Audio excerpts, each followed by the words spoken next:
Okay, I think I am live right now. I think it's working. Something like that. It is good. Okay, very good. Let's move that camera around. Okay, what's up, guys? I know it's been a long time. It's been a real long time. For those of you guys who actually like the content, who've been following my stuff for the past 5 years or whatever, sorry for not being active the past couple months. It's been pretty crazy, between building my house and most of you know I got hit head on by a drunk driver earlier this year. What happened is one of my injuries was re-aggravated a couple months back, and that kind of forced me to, I really couldn't do this or anything else. All I could do is maybe some light work and puttering around, so it kind of set me back a little bit, and just didn't want to do this because I was more just set on recovering, stuff like that. And the reason I talk about this is because some of the stuff I'm going to talk about in this episode is going to be based off of, things can just happen to you out of nowhere. And we all know this. That's nothing innovative, but it happens, and it can throw your life into a tailspin, to varying degrees. So anyways, those of you guys who were wondering, no, I didn't die. I'm here. I've been working on my house. I've just been, keeping my life pretty consolidated, pretty chill, just trying to get better, and stuff like that. And it is what it is. And for those of you who have emailed me and been checking up on me, I appreciate you too. Thank you so much. That really does mean a lot. And So first thing I want to talk about is there's a quote by St. Augustine, the Christian prophet, whatever you want to call him, He says, most people nowadays know it as love God and do whatever you please. And that's a very paraphrasing way of saying it. It's really love God and do whatever you please, for the soul trained in love to God will do nothing to offend the one who is beloved. So basically what that means is that if you love God, then you can do as you please, because what you do won't be offensive to, your creator or whatnot. And, in theory, it sounds great. It actually almost sounds like, it's kind of like on a continuum. Communism and fascism are kind of the same deal. It's kind of like, whoa, St. Augustine almost sounds like Aleister Crowley here. Do what thou wilt shall be the whole of the law. Love God and do whatever you please. How different is that really? But the problem is you can love God and do whatever you please, and you can have your heart and your mind and your body and all your actions and your thoughts in one accord in the right place. And sometimes life is just going to catch you slipping. For instance, over here where I live the other day, in Winslow, Arkansas, where Devil's Den State Park is, which is an amazing park, 2 hikers were brutally murdered, unalived, while hiking with their children. It was a 41-year-old, I think a 43-year-old man and his 41-year-old fiance or wife. They were walking in broad daylight. It was 3 p.m. They were walking the trails in Devil's Den State Park. They had, I believe, their 7-year-old daughter and their 9-year-old daughter with them. And an assailant came out of nowhere and started plunging a very sharp object into both of the parents over and over and over again. And the bodies were found that afternoon. There was a whole hubbub and commotion. They think they know the vehicle of the guy. They just haven't found him yet. But those people, they had just recently moved to Northwest Arkansas. They moved to a little suburb out here called Prairie Grove. They were just getting started with their life. They were getting started. They had their children, probably had a career or whatever. They were just getting settled and nesting. And they probably said to themselves, they probably went to church Sunday morning, and they probably said, hey, you know what? We just moved to the area. Let's go to Devil's Den State Park. It's beautiful. Everybody's told us about the waterfalls, the springs, the trails. It's amazing. Let's go. And that's what they did, and they ended up deceased. Now, this one hits home for me because I love Devil's Den State Park. I've been there ample times. Every time I've gone there, I've hiked there by myself. And, I'll meet people on the trail, and I'll talk to them and, hike with them for a bit or whatnot. It's just one of those things. Most nature people, national park people, state park people, they understand that typically within the bounds of a park, you're going to have some sort of sanctity, some sort of peace, tranquility that's respected. And most people are on that wavelength. But you never can tell. I mean, it doesn't matter where you are. Sometimes it's at the grocery store. A couple days ago in Traverse City, Michigan, which is the upper part of Michigan, Traverse City is a beautiful city. I've been there before. They're known for cherries. It's an amazing place. Some guy, again, 40-some-year-old white male, I don't know what his mental deal was, but he went and he ended up putting pointy objects in, I think, 14 people at that Walmart. So nowadays in 2025, it's you're in a safari. You're in a two-legged safari. And we've all known it's always been like this to some degree. But especially now, it's getting so bad. To the point where, I used to go out and, I'm strapped. I've got, legal weapons and all that. But, I've always gone out just, do I have it on me? Do I not? It doesn't matter, whatever. But now, I'm armed everywhere I go. Not because I want to harm anybody, I certainly don't, but because you don't know if somebody is at the end of their rope, at the end of their tether, and they're just losing their SHIT. It's either that or it's, a person who just can't take it anymore, There's the people who snap come in two varieties. The people who are quote-unquote good people who get steamrolled in life and just one thing sets them over the edge. Or it's the people who have been plotting and scheming, life has been unfair to them, woe is me, tiny violin. Those are the two people you really got to worry about nowadays in life. And that's why I tell people, you listen, some of these people, they listen to hip hop and rap and they're out in public mean mugging people. You will never see me frowning or making a face at anybody in public. I smile, very polite to everybody in public, because you never know what people are going through, and you never know if somebody is just, if you look at somebody the wrong way and they might enact violence against you. You never know. It's something that, you talk to a violent felon who's been to prison. These guys understand. If they understand one thing, it's this: to be respectful and to be kind and polite, to practice the social decorum, because it's an easy way to ensure that you probably won't get hurt in real life. Because real life is becoming more and more like confinement in a way, just not because of anything other than the way people act. So anyways, I want to talk about something else, and this is not going to be a long live. And I know I do these lives every once in a while where I talk about teachers behaving badly, especially female teachers. This is one of the most heinous ones I've heard in a long time, and I'm reading this from a People magazine article.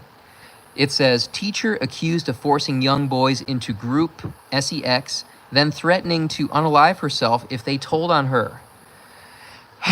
5 boys, one as young as the age of 13, accuse Brittany Fortenberry, 31 years old, of sexual abuse. A former Indiana math teacher faces multiple new sexual abuse charges.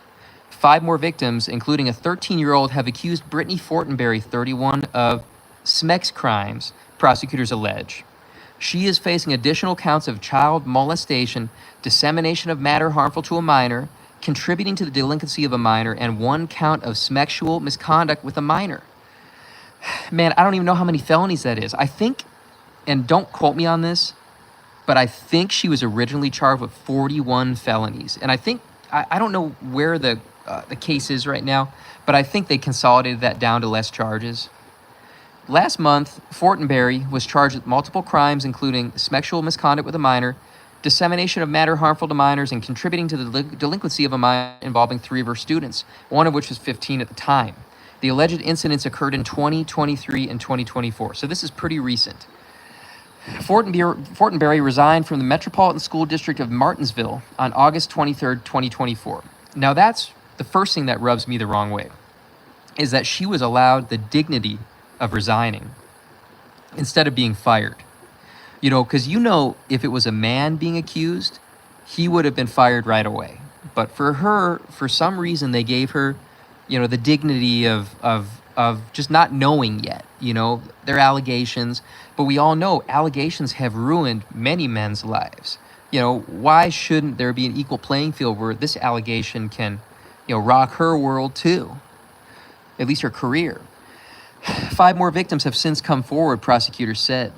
One of the teens, who was 13 at the time, told authorities that Fortenberry drugged him and his friends before sexually assaulting them at her house. Firstly, that's heinous.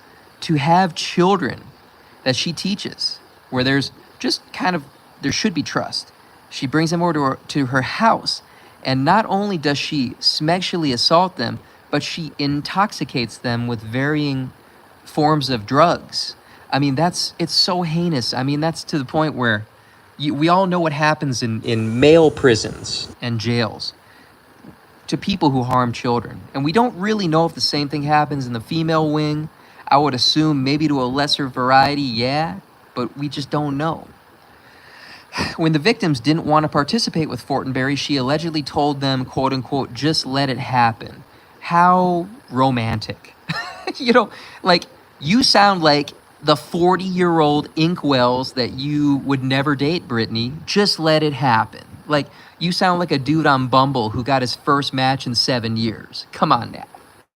In one case, Fortenberry allegedly purchased $600 worth of items for a group of teens, making them don the ghost face mask from the Scream film franchise before sexually assaulting them.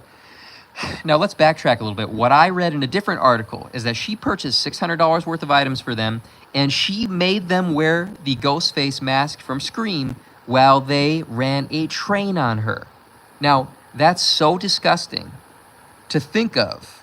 Minors running a train on their teacher wearing that elongated, like, serial killer mask from Scream. It's just unbelievable. But that's allegedly what happened. Once again, innocent until proven guilty. We don't really know yet. She allegedly warned the teens that if they told on her, she would unalive herself, the outlet reports. Another teen says she sexually assaulted him after asking him to babysit her children. What? Okay, hey, son, protect my children, but let me do the opposite of protecting you real quick. Durr. I mean, this just screams of a person who is an egotistical, narcissistic, solipsistic mess of a person. A literal bipedal demon incarnate. Authorities began investigating in August 2024 after 2 high school students reported to staff that the Eminence High School math teacher has allegedly sent them inappropriate Instagram messages and videos of her Smex toys and a stripper pole in her Martinsville home, according to a police probable cause affidavit. Authorities began investigating a different incident on December 10, 2024, after a woman went to the Morgan County Prosecutor's Office alleging that her grandson, quote-unquote, disclosed to her sexual acts that happened between him and Fortenberry when he was 15 years old, per a second probable cause affidavit. So Brittany Fortenberry has been busy. She's been a little busy perverted bee. Per the affidavit, when asked by police about the allegations against her, Fortenberry did not say she regretted her actions. What a surprise. She probably said, "I'm sorry that they feel that way," right? Instead, she told the officer she, quote-unquote, regrets the day that she lost weight and, quote-unquote, doesn't think she would run into any of these issues if she was still 150 pounds heavier.